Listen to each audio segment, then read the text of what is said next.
So we're checking in with that notorious man, Ryan Kinel. For those who don't know, Ryan is very infamous for having a fairly racist take on the Batman. But more recently, he's said some pretty disturbing things about George Floyd.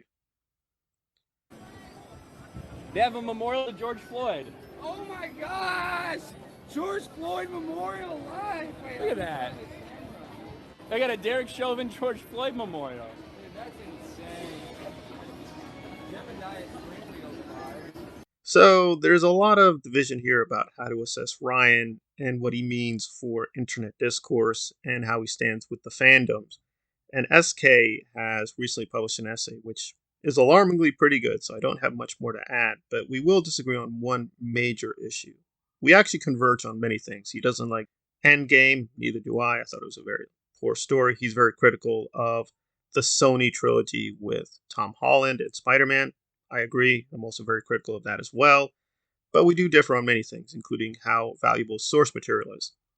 So we'll just catch people up to speed on what Ryan said regarding the Batman, why it was so controversial, and then we'll jump into more specialized topics here, including on Rings of Power, Interview with the Vampire, and the MCU. Zoe Kravitz's Catwoman. I didn't know how I'd think about her. I really didn't. I'm not a huge... I don't like race swapping at all for any reason whatsoever. It's kind of inexcusable. Ryan, let me outline something to you. When you are making an adaptation of a comic, you are creating a different universe from said comic. Therefore, you're not required to remain consistent with the continuity of the comics. So his basic stance appeared to be that race swapping is bad, it's inexcusable, don't ever do it. But the problem with that is he also simultaneously endorsed Spider-Man No Way Home, which clearly did have quite a few race swaps. And despite his standard, he actually loved the film. In fact, he thought it was one of the best things of all time. This to be the case, because otherwise, you'd be complaining over every single comic book movie and giving them a low score, because just about all of them do not follow the comics one-to-one. You gave Spider-Man No Way Home a positive review, calling it one of the best MCU movies. This movie, for me, was really, really good. It's the best MCU movie that they've made probably since Infinity War. Now, what's interesting is he also endorsed Infinity War, which is definitely a problem because there is also race swapping in that. In some cases, it's undeniable, especially with something like Nick Fury, was usually white in the comics but was made black. Now, some people could defend this and say, well, this isn't the exact same character. They did make certain adjustments, but we basically know what's going on. Just like with Zendaya in Spider-Man No Way Home, well, it's not exactly Mary Jane, but she's kind of fulfilling the function of Mary Jane. She's also fulfilling the function of Gwen Stacy, which quite doesn't make sense, as SK points out.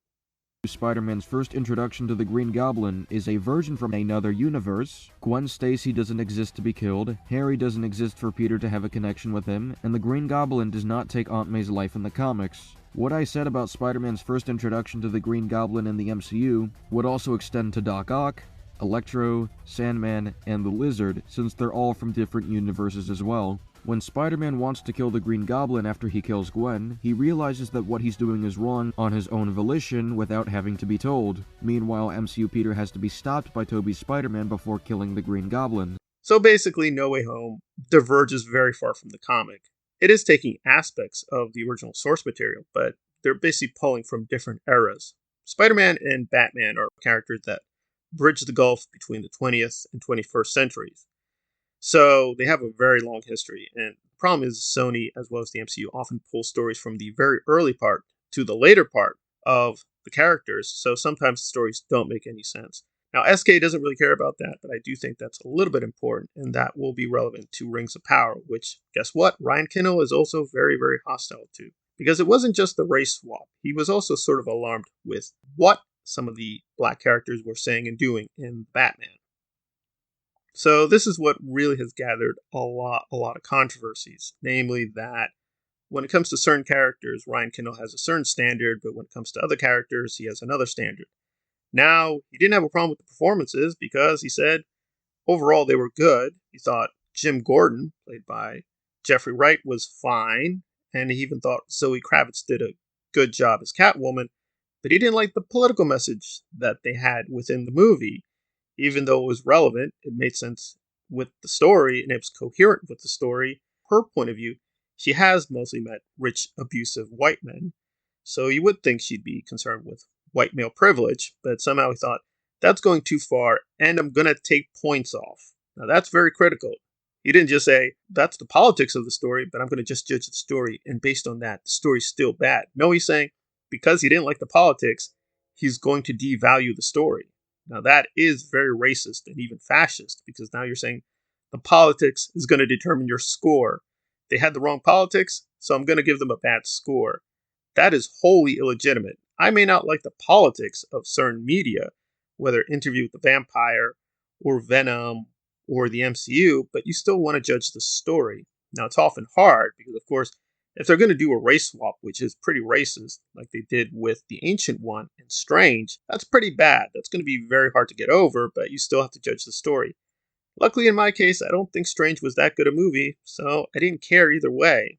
The fact that they did extra racism made it worse, but the story itself was kind of stupid to begin with. It was also very derivative, taking a lot from Chris Nolan, most people recognized. But now we get to Rings of Power, where Ryan Kinel magically loves the source material all of a sudden. Lord of the Rings fans, Tolkien fans are pushing back against Amazon and the Rings of Power. And now we're getting some more information. Some plot leaks are coming out about exactly what Galadriel is up to and how this show might differ completely from everything that Tolkien laid out. Let's go here to Bounding Into Comics. New Lord of the Rings of Power leaks detail Galadriel's rage and plot information about Halbrand. And something that a lot of people are worried about when it comes to this show and have been worried about since the beginning is the treatment of Galadriel. Are you going to take this character that is so beloved and so incredible, and are you going to make her into a typical 2022 representation of a strong, powerful woman who doesn't need no man, who's going to talk back to everybody, who's going to be young and brash? And that kind of seems like what it's going to be like. Even when the creators and the producers of this thing are speaking about Galadriel, that sounds like that's how they're portraying her. But the lore matters magically all of a sudden. He might be correct that the lore was being disturbed with Jim Gordon, because Gordon is consistently portrayed as a white man. But the Catwoman is a whole different story. Her character has shifted over time. Some people have written her as a white woman, some people have written her as a mixed race woman, and yes, sometimes she's written as a black woman. So her identity and how she's exactly visually depicted in various media is a bit all over the place. And even if we just stuck to the books, there's a lot of different versions of Catwoman. There's just not one solid canonical version, not one skin tone. So that's a little bit different. So him just assuming a race swap is invalid. He should have made a lot of qualifications, but he didn't. Just like with Rings of Power, he needs to make a lot of qualifications about what is canonical and what is not canonical. He's just assuming this isn't canonical, guys. There's a race swap. There's a gender swap. Well, okay, but even if we follow you all the way, you had no issue with that with Spider-Man or Infinity War. We know for a fact, they even tell us that, yeah, there's going to be a race swap. There's going to be a gender swap. Now, with the recent MCU, he's very angry, but with the older MCU movies, he didn't care. In fact, he was praising them. He praised Infinity War. And there were tons of race and gender swaps in that. There were tons of places that does not line up with the source material. But believe me, I know Spider-Man, and I definitely know the Infinity Gauntlet and Thanos. And I could tell people straight out, I could point out 10,000 places that is not in the comic books. They completely altered everything. They changed it for either commercial reasons and or political reasons. And I don't even think they made a good story. So I can say that and maintain consistency. But you're saying Infinity War and MCU Spider-Man and No Way Home are good, even though they violated the source material, and sometimes radically violated the source material. But the Batman is a problem because Catwoman is black. Catwoman sometimes is black. Sometimes Catwoman is mixed race. That's not a major issue if you actually knew the Batman lore carefully. And then we get to Rings of Power and say, hey, guys, they're totally changing everything. We know what they're doing with Galadriel. She's basically a man now. Okay, well, even if that were true, you endorsed the MCU and you endorsed Spider-Man, but only recently are you having issues. And the reason you're having issues is there are too many black people now, guys. There are too many women. Before it was okay, the white men were in control. The white men were the stars. And yet, simultaneously, you're claiming when people call you a racist and or a liar and or stupid, that they get it all wrong, guys. They're the ones who are ignorant. they're the racists. They're okay with the race swaps. You're okay with the race swaps. You're okay with the gender swaps. You're okay with a lot of racist, sexist garbage as long as it was popular. That's the reason you were for No Way Home. It was a very popular movie. And again, I have to admit, even among Spider-Man fans, even hardcore fans, they liked it. I still think there were problems with violating the source material, and I'm the minority on that one. Well, so be it. And perhaps here with Tolkien, you can at least maintain consistency saying, they're violating the source material. Okay, fine, but then when we get to other cases, suddenly source material doesn't matter. So why does it only matter with Tolkien magically all of a sudden? Why would it matter? Why would race or gender swaps matter? So there does seem to be a huge gap in what he's saying. So you can either say he's an idiot, or he's just plain ignorant, and or he is a racist. I'm guessing he's a little bit of all three, but him trying to just say, I'm just standing up for the pure fans, guys. That's why I'm saying these things about George Floyd and the black Catwoman and the white privilege. The whole stuff about Tolkien, Rings of Power, Interview with the Vampire, or the MCU is kind of just bait. Got to use something. So now it's like, oh, my comic books or my Tolkien books only matter. But I doubt they really do. This motherfucker is really bitching because there were too many good black characters in the Batman. Not even what I said. You had Jim Gordon, who's black in this. You had Catwoman, who's not white in this. And then you had the mayor, who's a black woman. Again, very much on the nose for current day Hollywood. Did not like that. Not even in that clip. So 3 good black people are considered your example of it being on the nose, meaning what Morris said about your statement was correct.